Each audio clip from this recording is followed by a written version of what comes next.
Chapter 8. After dinner mince.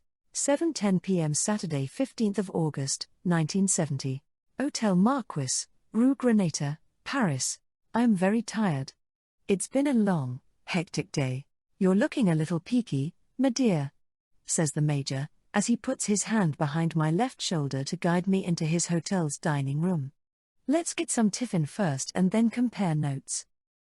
And because I'm tired, and let's face it, because I'm an English teacher, I recognize that he's definitely playing a part. Tiffin isn't a word that was widely used by officers in the war, and it's not a word in common English use. It's a colonial word, and the Major has given no indication that he served in the colonies, which practically don't exist anymore, anyway. I'm worn out and I have a headache, so I'm just a little bit vexed. It's not quite good manners, I'm his guest, after all, but I decide to let him know that I know.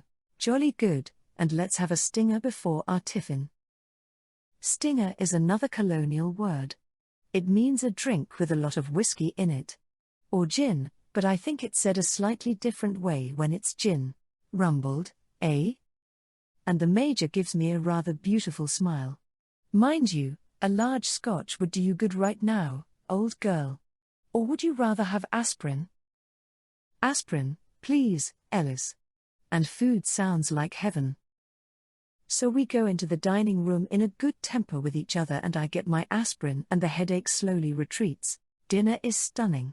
Not as good as our Morag's cooking, of course, no one can cook like Morag, but this isn't cooking. Exactly. Cooking is too simple a word for it. This is something only a kitchen staff of dozens could produce. I'd rather have Morag's trifle than crepe Suzette, of course, but have you ever eaten crepe Suzette? It's a taste bomb exploding in your mouth. And that was dessert, when my taste buds were already tingling after the first 3 incredible courses. Morag's Scotch broth is the tastiest thing to come home to on a cold winter day that you can ever imagine. But this isn't a cold day, it's much too hot, and so the cold soup they served us was lovely. Vichyssoise it's called. It's made from potatoes and leeks. Plenty of potatoes and leeks in Glasgow. I wonder could Morag maybe find a recipe. But who ever heard of a cold soup? No one I've spoken to, that's certain. We have wonderful fish in Glasgow, the best haddock in the world. Our own lovely, sweet, wee haddock, that ye cannae get anywhere else. You want to taste what they call haddock in Whitby, that's all I can say, and then come to Glasgow and walk into any chippy, and you'll wonder why they call fish and chips an English meal.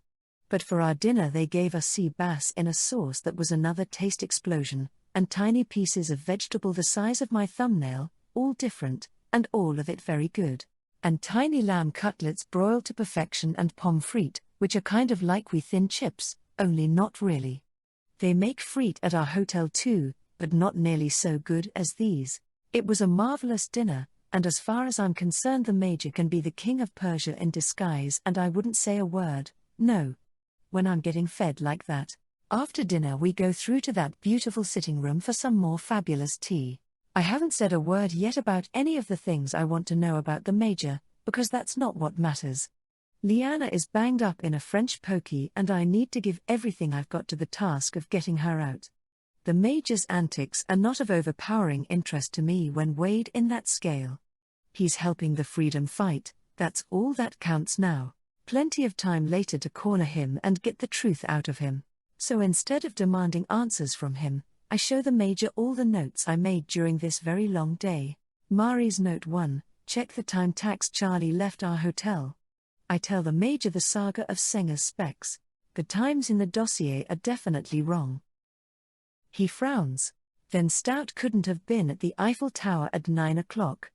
The skunk must have left Hotel Albert just after 9:15, which means he couldn't have arrived any earlier than 15:15. Reminded of his vendetta against Stout, I'm tempted to ask him about it, but I control the impulse. The Major reaches for a piece of hotel notepaper and draws a new grid. He puts the times for Stout leaving the Hotel Albert and arriving at the tower in the proper boxes. No other times yet. Charlie Stout, 8:45 p.m. Leaves hotel, 9 p.m. On bus to tower, 9:15 p.m. Eiffel Tower. Then he sits back, stroking his moustache. We know Stout must have traveled there by bus, he couldn't have reached the tower by foot in less than an hour. I'm not so sure. Someone might have taken him there by car. In fact, I mind Valerie said to me that she drove him there. Or no, wait a bit, she didn't say that, not exactly, but she drove there herself, and I think that she took him with her. A thought. Distinctly a thought. Let's see, who has a car? But again, I'm not so sure that's right. Some thought is knocking at the back of my mind. But I can't quite remember what. Did I make a note of it? I glance through my notes. Then I tell the Major about my conversation with Aileen, how fierce she is against Stout. And she knows Harry Brown. It could have been the two of them working together. Or she could have sneaked out of their room. Senga is so short-sighted that she would have believed that a bolster in the bedclothes was Aileen. The Major adds Aileen to his list.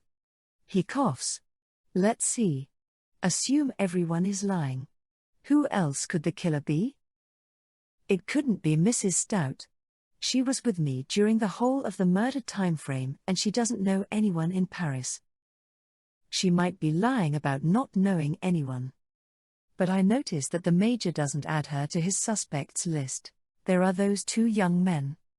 They alibi each other. So one of them might be the killer. Or both. I shake my head. They couldn't have arrived at the tower in time. They were in the lobby until 9:15. Well, my dear, how do we know the exact time of death? We relied on what Valerie said. And now we know that she was mistaken in the times at best, and probably she was lying in her teeth. I'm shaken by his reasoning. I can't think of Valerie as a killer, or even as an accomplice to the killer, but what the Major says is true. He takes a new sheet of paper and writes all the names down. Narrowed it down to 6 suspects, my dear. And he sounds cheerful about it. And then I remember that it makes no difference.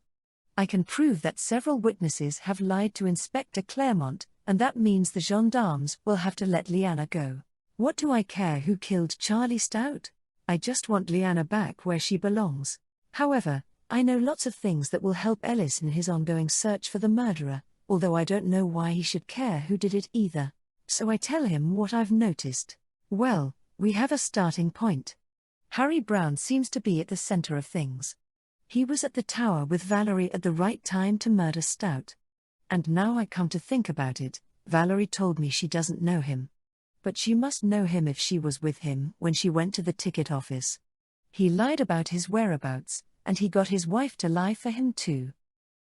I take another sip of tea and nibble on one of the chocolate mints they brought us, and Brown also has some kind of connection to Aileen. She was talking to him quite near the murder timeframe window. And she lied about it. She says she just fell into conversation with Harry Brown and doesn't know him, but I could see that was a lie. He's getting a lot of people to lie for him. I wonder how? These are really good mints. I take another. And that's not all. Aileen hates Tax Charlie. To be so bitter against him, she must have some reason. Her reason may have something to do with Brown. I finished that mint and I'm about to take another when I see they're all gone. Have I really eaten 6 mints? I sigh, and tell Ellis about another clue. And then this afternoon I saw Fergal talking to Brown at the casino. It could all just be a coincidence, but it looks like a spider's web with Brown at the center. I sip some more tea.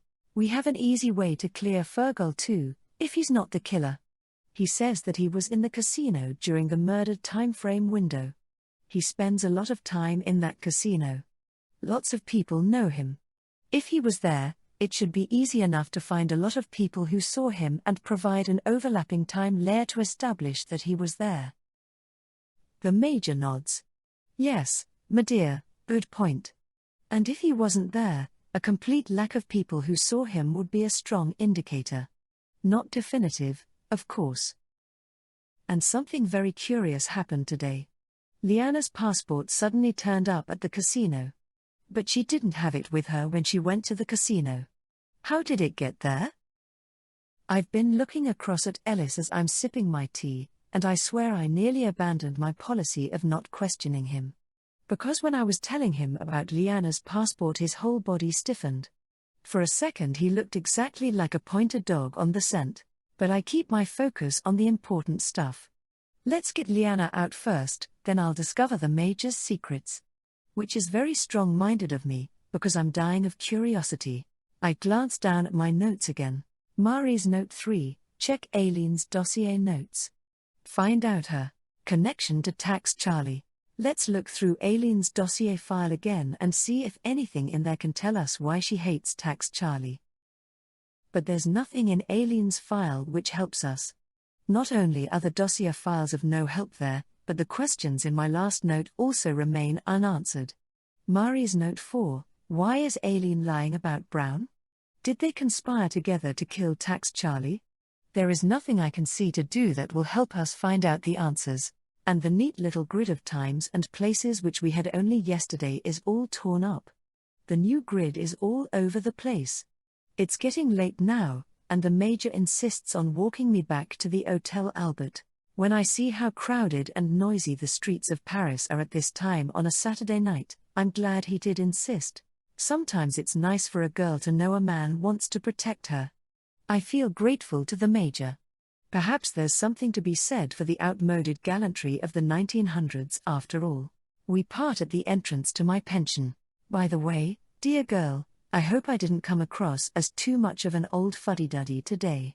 Had to look like a fatuous chump from the 1900s, you know. Pull the wool over their eyes. Couldn't let anyone to suspect we were playing a double game. Ellis pauses, and I can see he's wondering how best to say something that's important to him, that my opinion about whatever's on his mind at this moment actually matters to him. He's searching for the right words. But I want you to know, Mari, that I respect you as an equal.